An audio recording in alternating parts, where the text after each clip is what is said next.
Sí. Gracias, Evas, por la presentación y gracias a Iglesia Vida Real por este espacio que nos está brindando para poder tratar estos temas que definitivamente son de mucha relevancia y son temas claves para vivir un cristianismo firme, para vivir un cristianismo comprometido hoy día. Y también darle las gracias a Sebastián y a Basti porque están abriendo estos espacios para que ustedes estén en contacto con este tipo de ideas que luego no son muy comunes escuchar en ambientes universitarios, sobre todo, pero tampoco son comunes en ambientes eclesiásticos. ¿Por qué? Porque a veces las personas no estamos capacitadas y lo más fácil es, si alguien viene con una pregunta, decirle, no dudes, ten fe, solamente ten fe. Y entonces evadimos las preguntas difíciles en vez de tratarlas, investigarlas. Y eso es digno de elogiar de los pastores como Sebas y Basti. Así que muchas gracias a ellos y gracias a Iglesia Vida Real, pero sobre todo también gracias a ustedes por estar aquí y mostrar el interés en estos temas.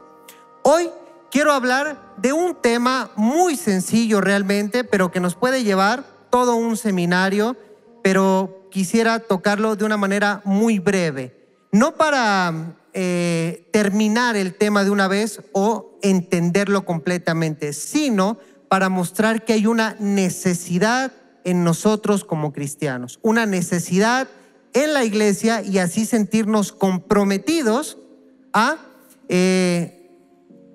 creer correctamente, que es el tema que hoy tengo para ustedes. Así que tengo a lo mejor 3 propósitos por los cuales quiero tocar este tema de creer correctamente. ¿Cuáles son? Uno es recordar lo que ya vimos en el curso de apologética. De los que estuvieron ahí van a recordar un poco lo que ya vimos. Segundo, los que no estuvieron, quiero ponerles en contexto de lo que hablamos en el curso. Y tercero, profundizar un poco. Ahora sí, ¿qué es creer correctamente? ¿A qué me estoy refiriendo con creer correctamente? Y si pueden poner la primera diapositiva. Creer correctamente es vivir una fe intelectualmente comprometida. Ese sería mi primer punto que quiero que ustedes se lleven. La definición de lo que es creer correctamente. Para mí, creer correctamente es vivir una fe intelectualmente comprometida. Y vivir una fe intelectualmente comprometida no es tanto decirles qué creer. No les vengo a decir qué deben de creer, sino más bien un método a través del cual pueden buscar cómo creer y fundamentar su fe. Ahora, vivir una fe intelectualmente comprometida, en última instancia, es ser obedientes a un mandamiento del Señor. Y es el mandamiento más importante que se nos presenta en Marcos 12, versículo 30, que está en la diapositiva, que es: ama al Señor tu Dios con todo tu corazón, con toda tu alma, con toda tu mente y con todas tus fuerzas.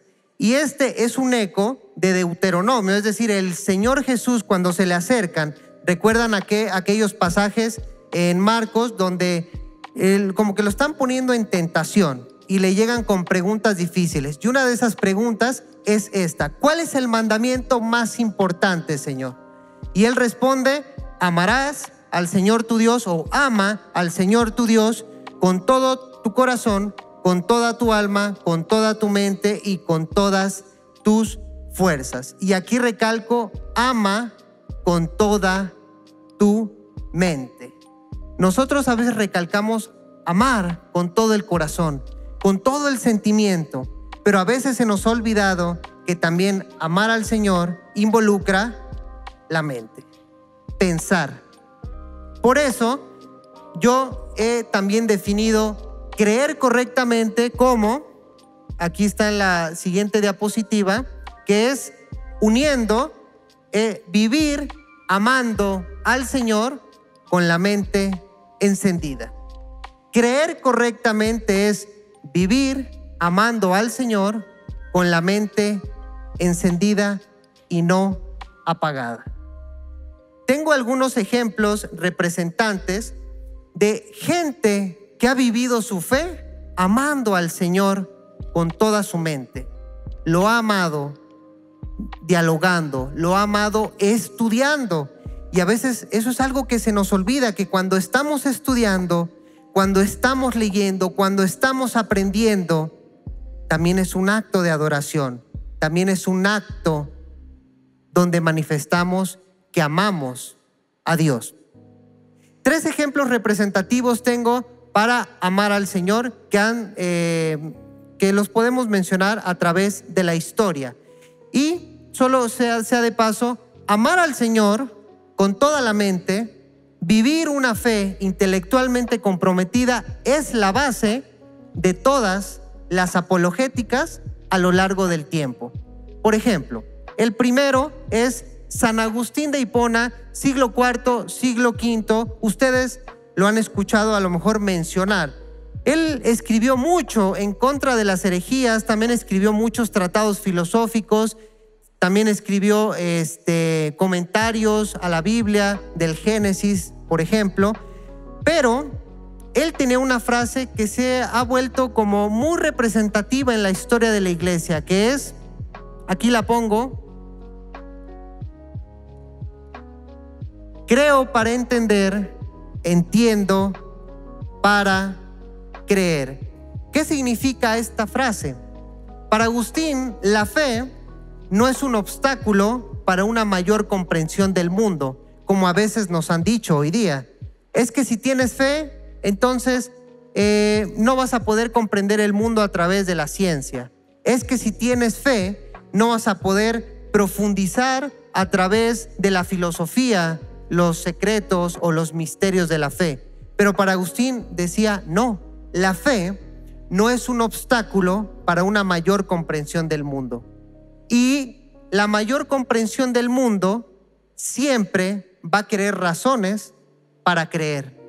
Eso decía Agustín de Hipona. Y este amor a la sabiduría, este amor al conocimiento que manifestó Agustín de Hipona a lo largo de toda su vida, se vio manifestado en que fue uno de los grandes pensadores cristianos que ha pasado no solo a recordarse en la historia del cristianismo, sino también en la historia de la filosofía. Cuando uno estudia filosofía, los primeros años, es decir, los primeros siglos, IV, V, siempre van a estudiar a San Agustín dentro del corpus o del cuerpo de los filósofos a través de la historia o del pensamiento cristiano. Otro representante de lo que es vivir intelectualmente comprometido. La siguiente diapositiva, por favor. Anselmo de Canterbury. ¿Cuántos de ustedes ya habían escuchado a Agustín de Hipona? Muchos. Otros no. ¿Cuántos de ustedes ya han escuchado de Anselmo de Canterbury? Menos. Anselmo de Canterbury es del siglo XI. Del siglo V me estoy pasando al siglo XI. Y Anselmo de Canterbury tiene un lema que también se ha cristalizado en el pensamiento cristiano, que es la fe que busca comprender. Para él, fe era sinónimo de buscar mayor comprensión, no solo del mundo, sino también de los misterios de la revelación. Leamos esta cita para que vean. Así como el recto orden exige que creamos los misterios de la fe cristiana antes de tener el atrevimiento de someterlos a la discusión del raciocinio, así también me parece una negligencia lamentable el que, después de estar confirmados en la fe, no intentemos comprender lo que creemos. Y enfatizo, vean que para Anselmo, no intentar comprender la fe es una negligencia lamentable.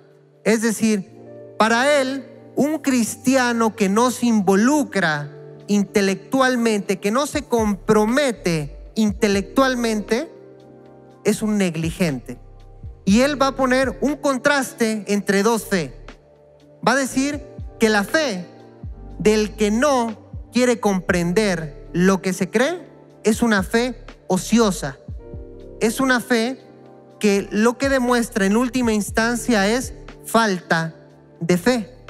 Porque la fe siempre va a buscar mayor comprensión. La fe siempre va a buscar crecer.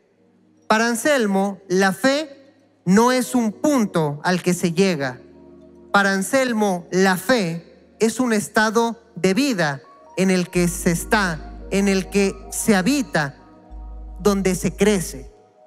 Por eso, el apóstol Pablo nos dice que siempre tenemos que crecer en fe, en conocimiento. Hebreos, también en la carta a los Hebreos, el autor dice: no sigan estando en cuestiones de principiantes, como el bautismo, el arrepentimiento de perdón de pecados, etc. Él dice: avancen, no se queden en lo mismo.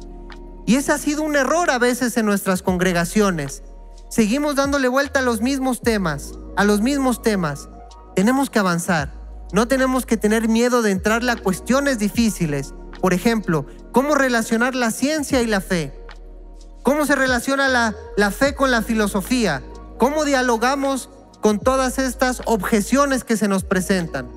No tenemos que tener miedo, porque eso nos va a llevar a comprender mejor la fe y a tener una fe mejor cimentada. No tenemos que evitar todos estos desafíos, porque evitarlos en última instancia para Anselmo sería tener una fe ociosa o una fe negligente. Pero ¿cuál es el peligro de tener una fe negligente? Ustedes pueden decir: yo he vivido o hemos vivido muy bien solo creyendo ciertos postulados y ya no profundizándolos. Anselmo diría que el mayor peligro de una fe que no busca comprender sería la entrada de la superstición a la iglesia.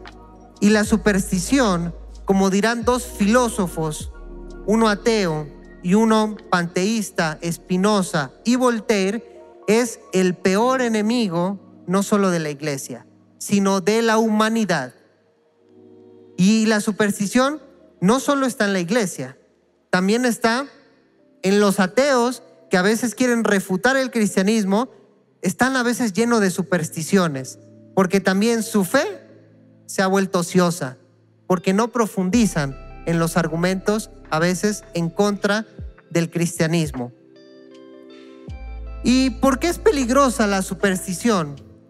¿O por qué es peligroso no profundizar en lo que creemos? Porque fíjense que cuando creemos, pero no queremos saber por qué, no queremos saber en qué creemos y no queremos saber en quién creemos, al último vamos a agarrar la idea de un predicador, vamos a agarrar la fantasía que han hecho a alguien, o a lo mejor algún comentarista, o vamos a creer en última instancia la opinión de otro ser humano y no lo que dice la Escritura.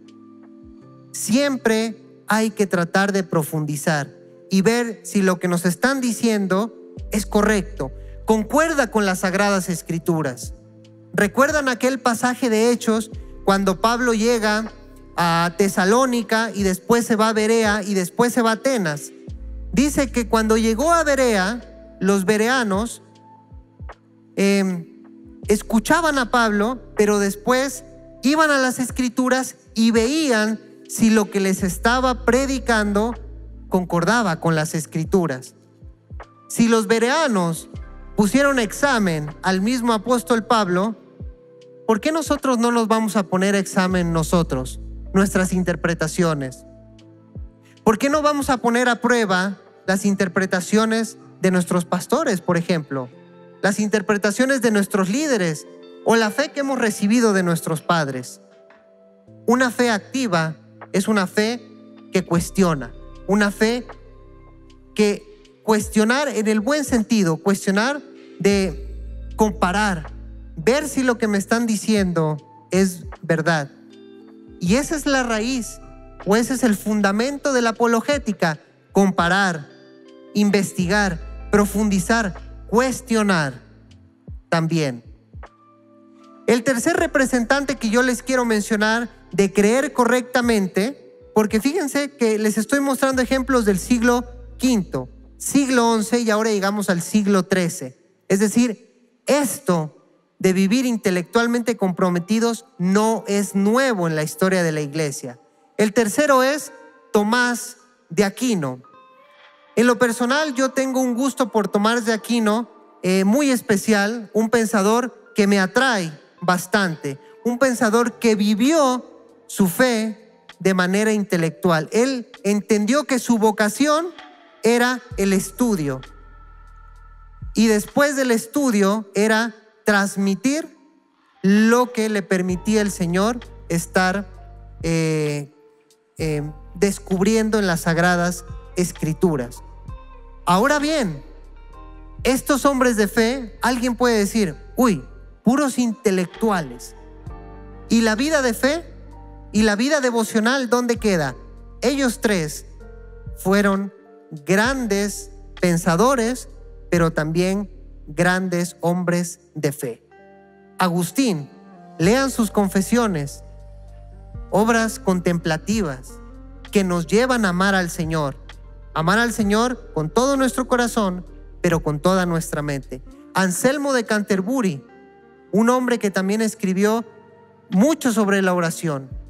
Y Tomás de Aquino, un hombre que a pesar de haber escrito una suma teológica de muchos volúmenes, de haber comentado casi todo el pensamiento de Aristóteles, que es como un gran monumento en la historia del pensamiento cristiano. De hecho, en la Iglesia Católica se le tiene como el patrón de las universidades y es un modelo para relacionar razón y fe. Al final de su vida dicen que estaba en oración y que lo vieron un poco raro. Algunos dicen que tuvo como una experiencia mística. Los que escribían para él le dijeron, Tomás, ¿qué pasa? ¿Qué te pasa? Te vemos distinto. Y él dijo, después de lo que he visto, todo lo que he escrito no vale nada. No sabemos qué vio. Quizá fue una contemplación, quizá fue una experiencia mística.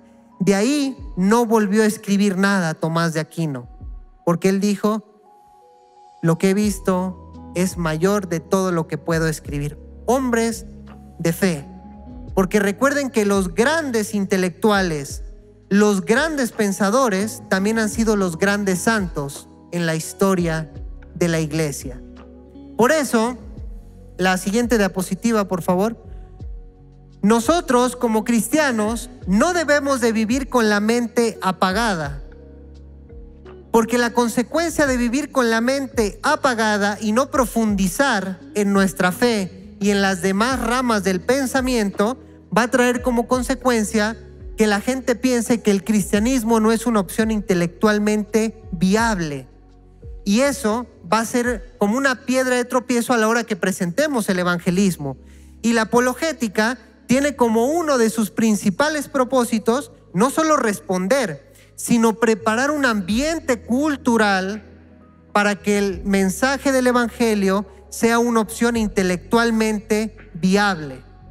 Es decir, cuando los apologetas discuten el problema del mal, la relación entre ciencia y fe, la confiabilidad de las escrituras, la confiabilidad de los evangelios, todo eso lo hacen para que la gente escuche que el cristianismo no son fábulas, no son cuentos de hadas y no solo es para gente que cree en supersticiones sin evidencia.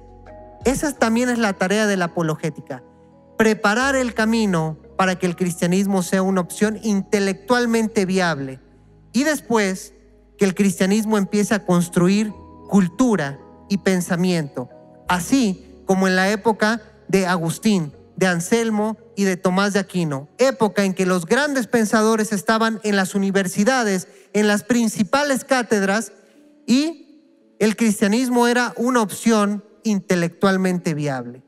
Ahora que vivimos un cristianismo con la mente apagada, fuera de las universidades, el pensamiento no tiene una representación importante. Y la apologética es a lo que nos llama, a presentar el mensaje del Evangelio con toda la fuerza, con toda la devoción, pero también con toda la capacidad intelectual. Así que hay un reto. ¿Están dispuestos a asumirlos? Gracias por su atención.